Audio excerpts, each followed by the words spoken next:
सुमनला 3 मुले आणि 1 मुलगी होती. जेव्हा तिच्या नवऱ्याचा मृत्यू झाला होता तेव्हा मोठा मुलगा सुहास 15 वर्षांचा होता आणि 2 नंबरचा मुलगा आकाश 12 वर्षांचा होता. त्यापेक्षा लहान मुलगा अजय 10 वर्षांचा होता आणि सर्वात लहान मुलगी रेखा फक्त 5 वर्षांची होती. सुमनच्या पतीचा म्हणजे दिनकररावांचा मृत्यू हार्ट अटॅकमुळे झाला होता. तेव्हापासून ती अगदी गप्प गप्प असायची. कोणाशी काही बोलत नव्हती. रात्रीच तर तिचा नवरा बायको मुलांसोबत अगदी हसत खेळत गप्पा मारत बसला होता. मुले काही वेळ वडिलांसोबत मजामस्ती करून आपापल्या खोलीमध्ये झोपण्यासाठी गेली होती. तेवढ्यात सुमनचा नवरा तिला म्हणाला, "सुमन, मला खूप अस्वस्थ वाटत आहे. छातीत देखील थोडेसे दुखत आहे." हे ऐकताच सुमन घाबरली. "आपण डॉक्टरांकडे जाऊ," म्हणाली. दिनकरराव म्हणाले, "पण त्याआधी तू एक काम कर, माझ्यासाठी 1 कप चहा बनवून आण." ती पटकन किचनमध्ये गेली, पण जेव्हा ती चहा घेऊन खोलीत आली तेव्हा तिचा नवरा जमिनीवर कोसळला होता. समोरचे दृश्य पाहून सुमनच्या हातातून चहाचा कप सुटला. ती मोठ्याने ओरडली आणि नवऱ्याजवळ गेली. त्याचे तळहात घासू लागली, पण तोपर्यंत तो हे जग सोडून गेला होता.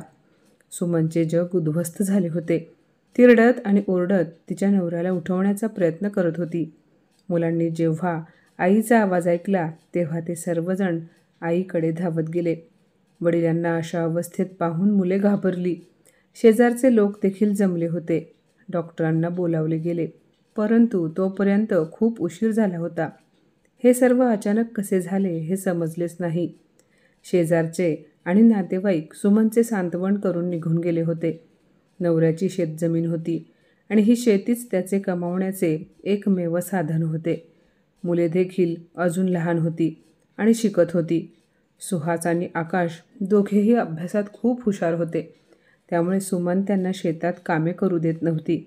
त्यामुळेच सुमनने तिच्या शेतात इतर माणसे कामाला ठेवली आणि त्यातून जी कमाई यायची त्यातूनच ती तिच्या मुलांच्या शिक्षणाचा खर्च पूर्ण करत होती.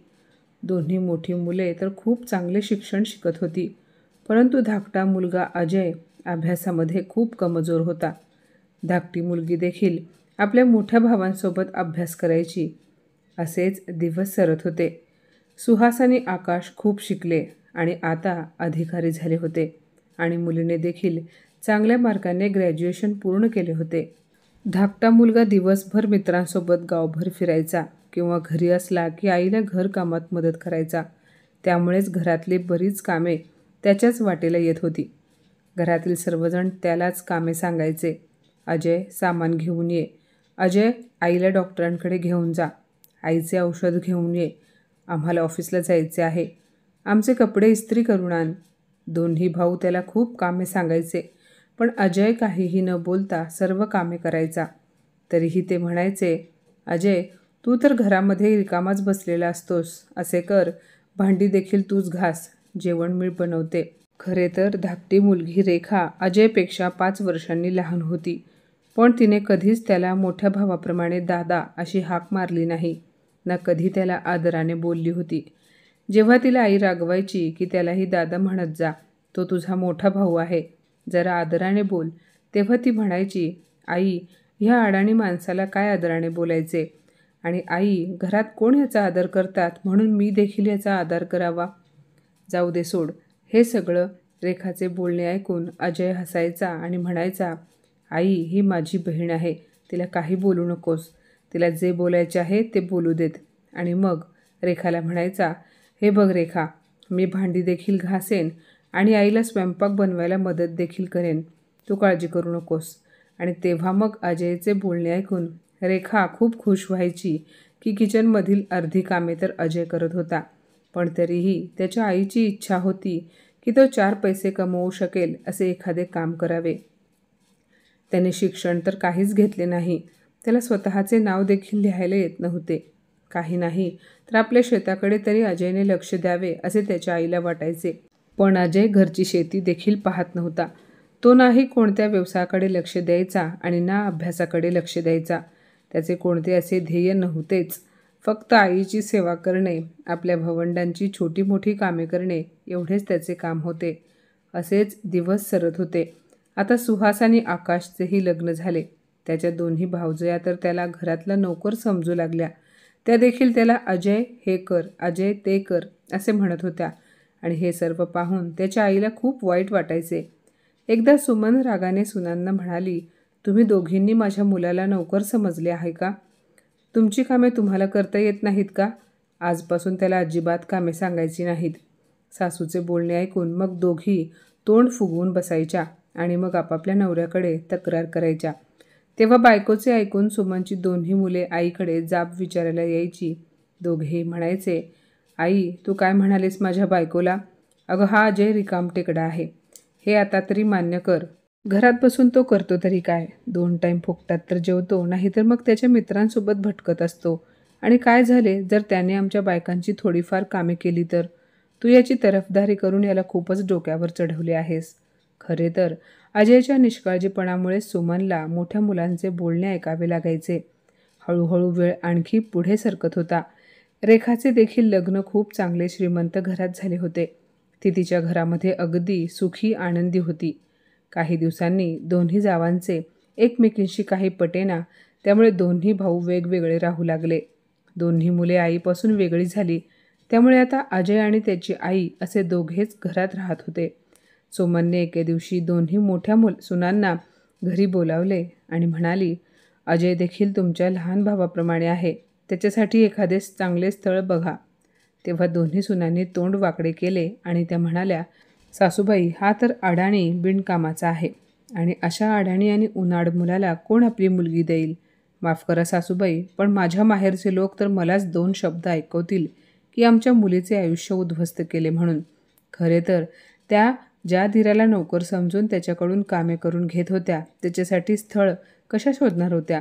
सुमनने तिच्या बाजूने प्रयत्न केले, परंतु कोणतेच चांगले स्थळ मिळाले नाही आणि अजयला ह्या गोष्टीची अजिबात पर्वा नव्हती. तो दिवसभर परिसरातील मुलांसोबत क्रिकेट खेळायचा आणि त्यांना गोष्टी सांगत राहायचा. रेखाचे लग्न झाल्यानंतर सुमनला खूपच एकटेपणा जाणवू लागला होता. त्यामुळे अजय आता आईची सगळी कामे करायचा. इतकेच काय तर स्वयंपाक देखील बनवायचा. तो भाकरी देखील बनवत असे. सुमनला जेव्हा सुहास, आकाश आणि रेखाची आठवण यायची तेव्हा ती खूप रडायची. तेव्हा अजय तिचे अश्रू पुसायचा आणि म्हणायचा, आई मी आहे ना तुझ्याजवळ, तू का रडतेस? सुमन म्हणायची, हो बाळा तू आहेस, पण अजय मला तुझी खूप काळजी वाटते. अरे माझ्यानंतर तुझे कसे होईल? तुला कोण विचारेल? ना तू कोणत्या व्यवसायाकडे लक्ष देतोस आणि नाही तुझे लग्न कुठे जमत आहे.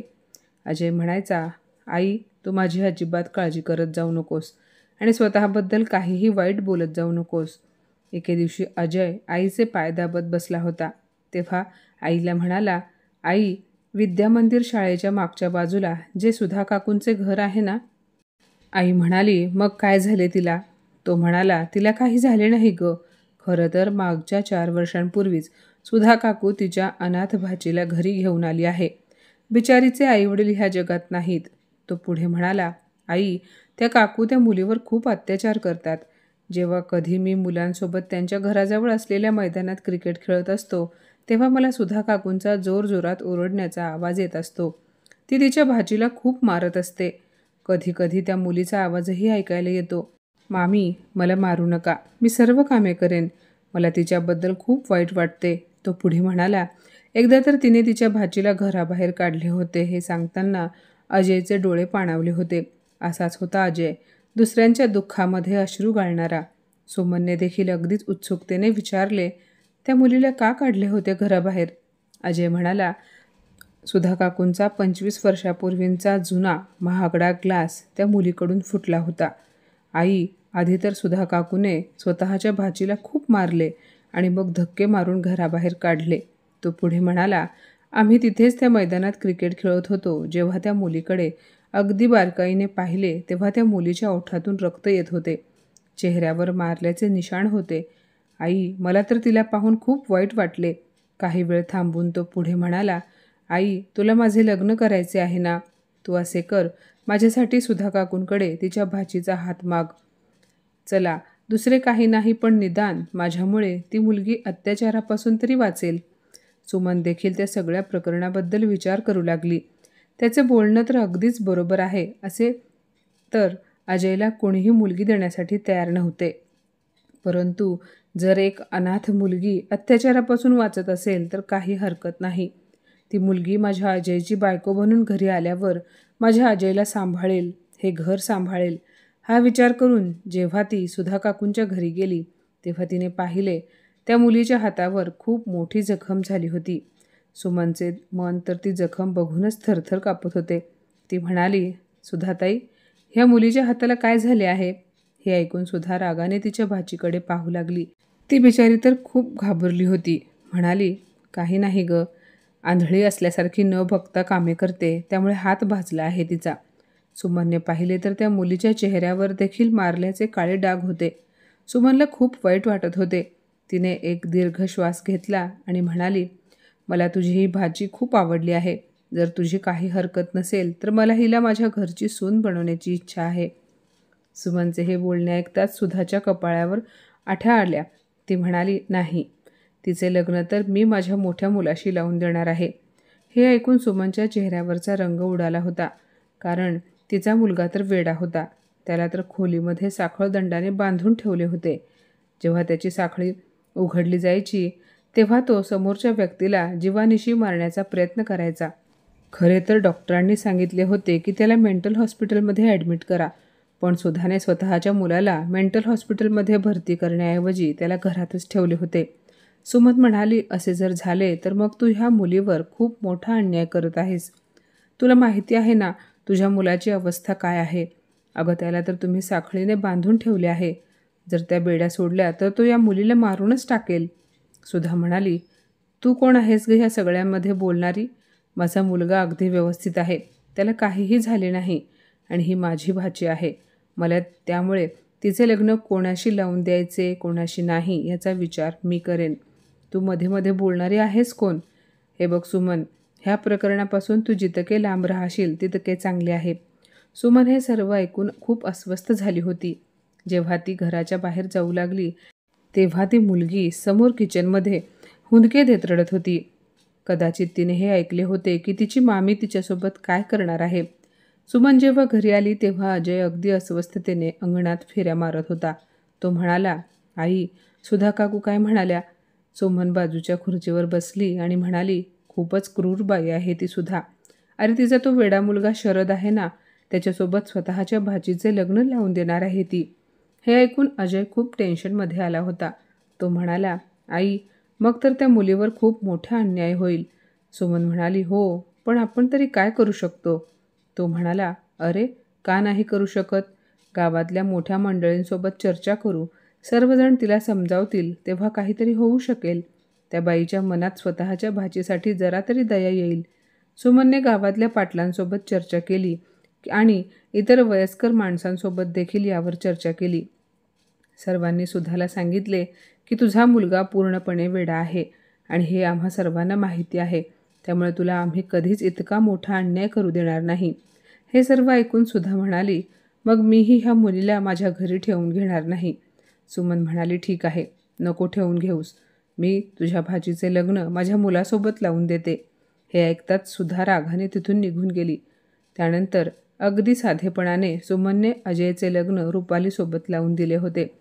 रुपाली 12वी शिकली होती, पण आईवडिलांच्या मृत्यूनंतर तिच्या मामीने स्वतःच्या घरी नेऊन तिला मोलकरीण बनवून ठेवले होते. ती तिच्याकडून घरातील सर्व कामे देखील करून घ्यायची, उपाशी ठेवायची आणि तिला मारहाण करायची. जेव्हा रुपालीचे अजयसोबत लग्न झाले तेव्हा रुपाली खूप खुश झाली होती. अजयही तिच्याबरोबर खूप चांगला वागत होता. सुमन देखील कधीच काही बोलत नव्हती. घरी आल्याबरोबर रुपालीने घराची जबाबदारी उचलली. आता ती घरातील सर्व कामे करत होती. तिने घर खूप छान सांभाळले होते. परंतु जेव्हा कधी तिच्या दोन्ही जाऊबाई घरी यायच्या तेव्हा तिला अजय विरुद्ध भडकवायच्या. त्या म्हणायच्या, हा तर अगदीच अडाणी अशिक्षित आहे. याला तर कोणीच मुलगी देत नव्हते. तू कसे केलेस ग ह्या बिनकाम्या माणसासोबत लग्न? काय मोठ्या जाऊबाई, तुम्ही पण हिला बोलत आहात? अहो, ही तरी कुठे चांगल्या घरातून आली आहे. अनाथ आहे, निराधार आहे आणि अजयला तर अशीच बायको मिळणार होती. सुरुवातीला तर रुपाली तिच्या जाऊबाईंचे बोलणे अगदी शांतपणे ऐकून घ्यायची. पण जेव्हा तिला पाहिले की त्या प्रत्येक वेळेला असेच बोलत आहेत की आम्ही याला सांभाळत आहोत, हा बिनकामी आहे, रिकामटेकडा आहे, तेव्हापासून तिने आपल्या जाऊबाईंच्या बोलण्यांकडे दुर्लक्ष करायला सुरुवात केली. तिच्या दोन्ही जावा आपल्या नवऱ्याला कमी लेखतात, वाईट बोलतात हे जेव्हा तिला समजले तेव्हा तिने विचार केला की घरच्या जमिनीवर अनेक वर्षांपासून दुसरे लोक काम करतात आणि ते यांना जास्त नफा देखील देत नाहीत. मग हीच शेती जर अजयने केली तर किती छान होईल, हा विचार तिच्या मनात आला होता. पण ती अजून याबद्दल अजयला बोलली नव्हती. सुमनने मोठ्या मुलांना सांगितले होते की काही पैसे तुम्ही आम्हाला खर्चासाठी देत जा. तेव्हा आकाश आणि सुहास आईला घर खर्चासाठी मोजकेच पैसे देत होते. 4 पैसे दिले तर त्यांना असे वाटत होते की जणू काही ते आईवर उपकार करत आहेत. एके दिवशी रुपाली खूपच प्रेमाने आणि आपुलकीने अजयला म्हणाली की तुमची एवढी मोठी शेती आहे, तुम्ही त्या शेतीकडे स्वतः लक्ष का देत नाही? त्यावर तो म्हणाला, तिथे काम करण्यासाठी माणसे ठेवली आहेत. रुपाली म्हणाली, तुम्ही शेतीत काम करण्यासाठी माणसे ठेवली आहेत हे मान्य आहे, त्याचा फायदा आपल्याला किती होतो याचाही विचार करायला हवा ना. कामगारांचे काय आहे? अहो, जमीन तर तुमची आहे. जर तुम्ही लक्ष दिले तर सर्वच व्यवस्थित होईल. मला असे वाटते की तुम्ही स्वतःहून तिथे जाऊन जातीने लक्ष दिले पाहिजे. ती अजयचा हात आपल्या हातात घेत म्हणाली, मला सांगा, तुमचे भाऊ नेहमीच तुम्हाला कमी लेखतात, बिनकाम्या, रिकामटेकड्या म्हणतात. हे तुम्हाला बरोबर वाटते का? मला तर माझ्या नवऱ्याला कोणी असे अपमानास्पद बोललेले अजिबात योग्य वाटत नाही. तुमची धाकटी बहीण येते, ती सुद्धा तुम्हाला काहीही बोलते आणि तुम्ही तरीही शांत बसता. तुम्हाला तुमचा अपमान होतो याबद्दल काहीच वाटत नाही का? आता अजयला रुपालीचे बोलणे पटायला लागले होते. ती पुढे म्हणाली, जर तुम्ही कष्ट केले, स्वतः 4 पैसे कमावले तर आईंना, मला खूप आनंद होईल. कोणालाही तुम्हाला ऐकवण्याची संधी मिळणार नाही. आणि मला सांगा, आपण का तुमच्या भावांचे उपकार घ्यायचे? देवाच्या कृपेने तुम्ही निरोगी आहात, मेहनत देखील करू शकता. तुम्ही क्रिकेट खेळता, त्यामध्ये देखील थोडेफार कष्ट करावेच लागतात ना. घाम गळावा लागतो. तोच घाम जर तुम्ही तुमच्या शेतीसाठी गाळला, तोच वेळ जर तुम्ही तुमच्या शेतीला दिला तर देव मेहनत करणाऱ्याला कधीच अपयशी करत नाही. तुमची मेहनत नक्कीच फळाला येईल. रुपालीने सतत समजावल्यानंतर अजय त्याच्या शेतात जाऊ लागला. हळूहळू शेतीतून मिळणाऱ्या नफ्यात होणारी हेराफेरी देखील त्याला समजू लागली. आता तो नियमितपणे शेतात जायचा, कष्ट करायचा, कामगारांकडून काम करून घ्यायचा, सर्व काही स्वतःच्या हातात घेऊ लागला होता. त्याचे डोके देखील चालू लागले होते. जेव्हा त्याला काही समजायचे नाही तेव्हा तो रुपालीला विचारायचा आणि रुपाली त्याला समजवायची की असे नाही, तसे करा. त्याने तिथल्या कंत्राटदारांकडून सगळे कागदपत्र घेऊन आणि सगळी खाते घेऊन ते सर्व रुपालीकडे सुपूर्द केले होते. रुपालीने सर्व हिशोब स्वतःकडे ठेवले, त्यामुळे इतर ठेकेदाराला जास्त पैसे घेण्याची संधी मिळत नव्हती.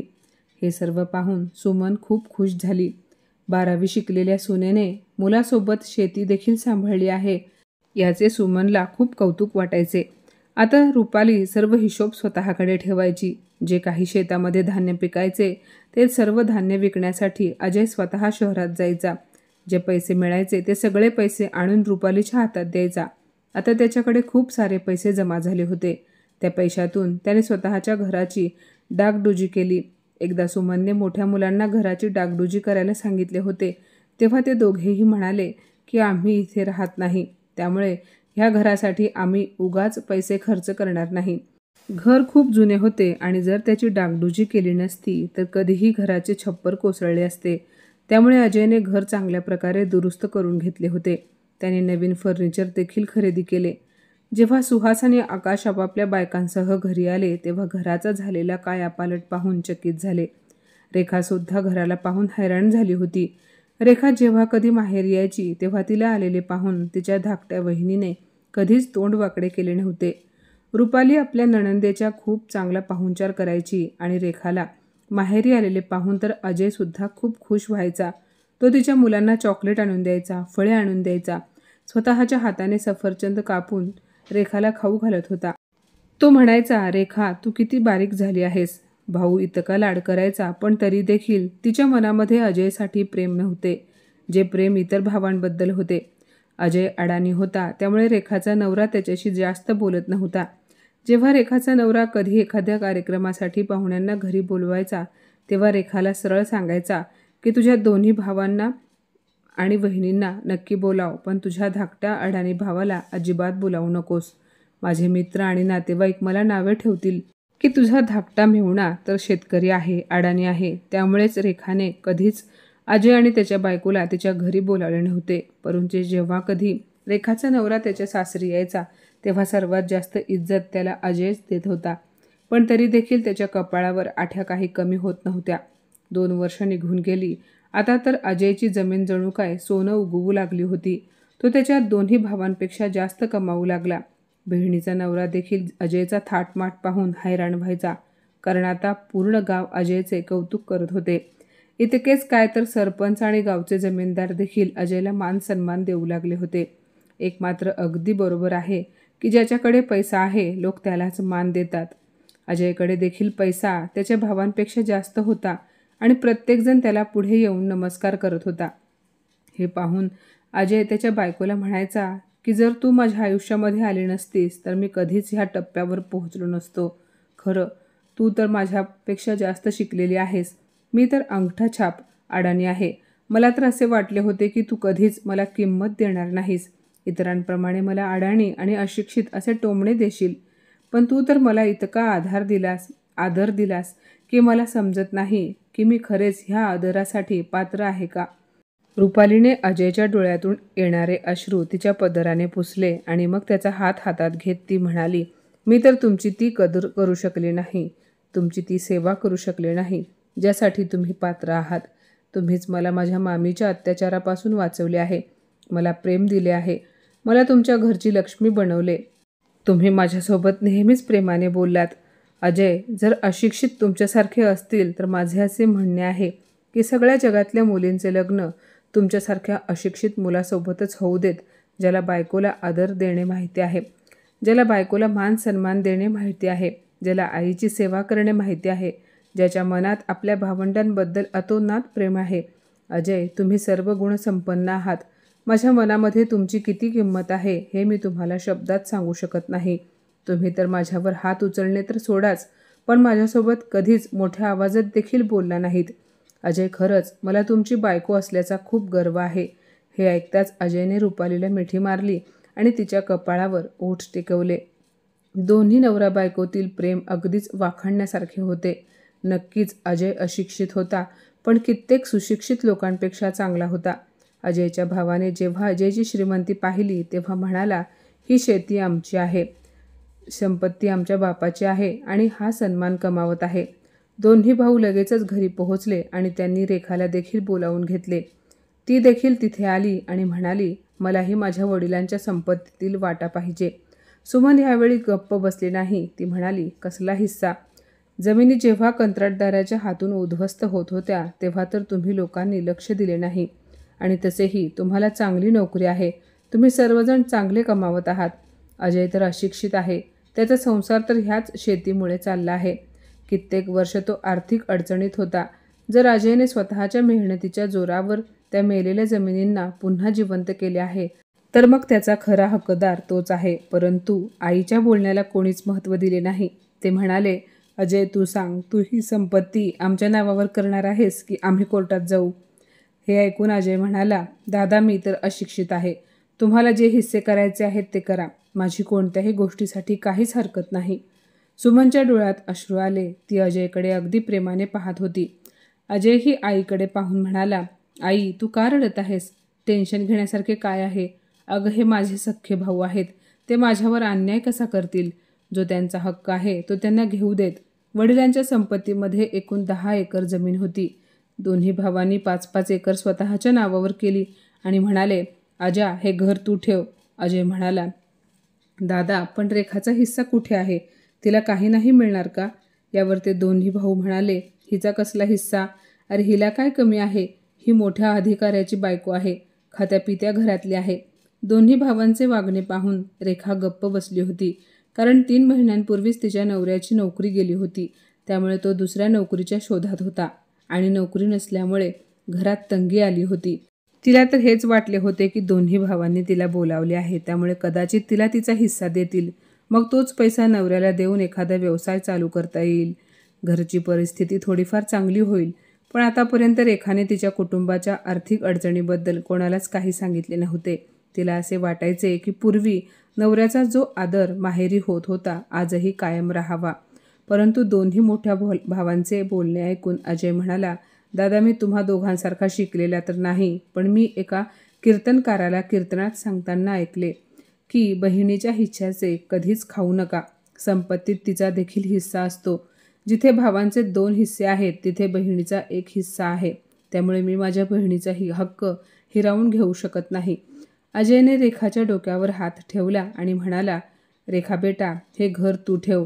हे ऐकून रेखा अजयला मिठी मारून रडू लागली. ती म्हणाली, दादा, मला माफ कर.